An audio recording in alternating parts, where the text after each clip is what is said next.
And what is it about the art of asking powerful questions? Questions are probably the most important tools we use in coaching. Therefore, it is definitely useful to find out which questions are beneficial and create impact. Which questions enable our coachee to gain new insights. And that is the intention of every coaching session. Coaches invite the coachee to discover new perspectives, generate new ideas, and think beyond their current horizon. And that is also the professional definition of a powerful question. The questions from the coach support the coachee in gaining a new or expanded view of the situation, themselves, or even their goals beyond their current thinking. There are many different types of questions. In the context of coaching, I would like to highlight 3 types of questions here. On one hand, the so-called leading questions. These are actually questions that already contain a solution or advice. For example, have you ever considered talking to your boss about this situation? This is more of a suggestion, although wrapped in a question, with the implication that it might be a good idea to have a conversation with the boss in this situation. And there are questions that we like to call reporter questions. These are questions you ask because you want to know more about the other person, the situation, or the context of their inquiry. These are questions that expand the coachee's knowledge and nourish your own curiosity. The coachee usually only reports what he or she already knows.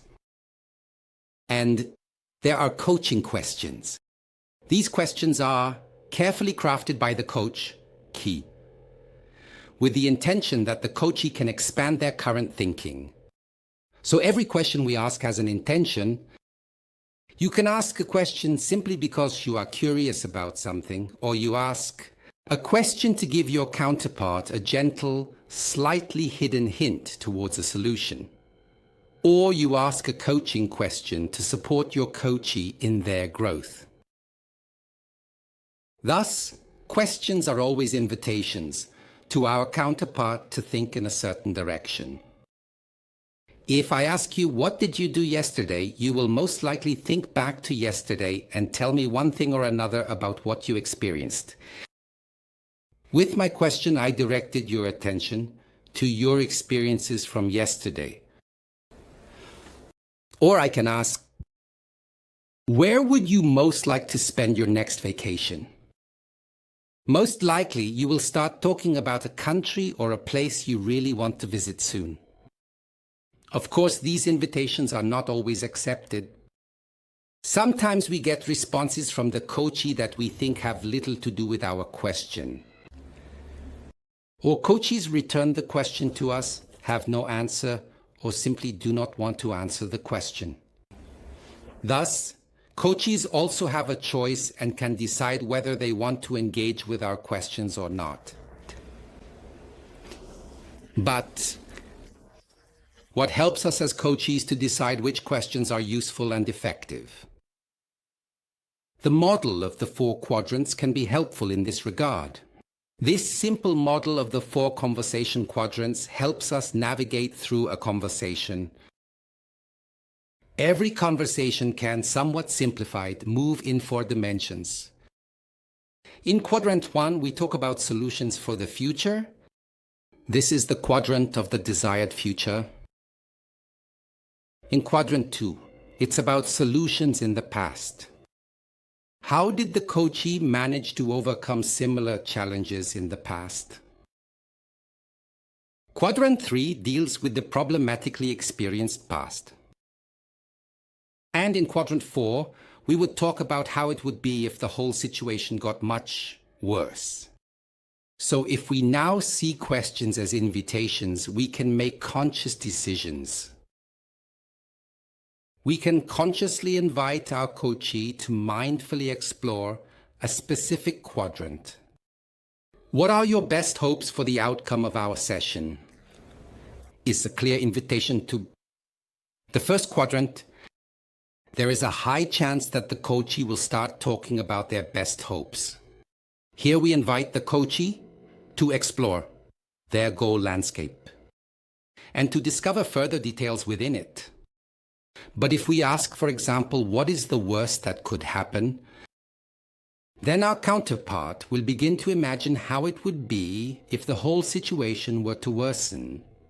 You have invited them to explore quadrant 4, so you have the choice of which question you want to ask. In the solution-focused coaching approach, we want to spend as much time, as much conversation time, as possible in quadrants 1 and 2. After hundreds and hundreds of solution-focused coaching conversations, Steve DeShazer, one of the co-developers of the solution-focused approach, simply put it succinctly. Problem talk creates problems. Solution talk creates solutions. The more you talk about problems, the bigger they become because you will discover more and more details of the problem. And the fascinating thing is, exactly the same happens when we talk about the desired future. The more time you spend with your coachee talking about their goals, creating a detailed picture, a fascinating picture of the preferred future. When you talk about resources and recent successes, it becomes more attractive for your coachee to take action to move forward. So, if you find yourself in a specific coaching situation, wondering what your next powerful question could be, it is always a good decision to choose a question that invites the coachee to explore quadrants 1 and 2. And we know, for many people, this solution-focused approach is a real paradigm shift. For many people, it is so different from everything they usually do. Recently, a participant from one of our coach trainings approached me and said, "My goodness, Daniel, what we are learning here is so simple and truly useful, but for me it is really a total anti-reflex training. Try it out. Make wise decisions about the questions you want to ask and enjoy the solution-focused conversations you are allowed to have with your coachee.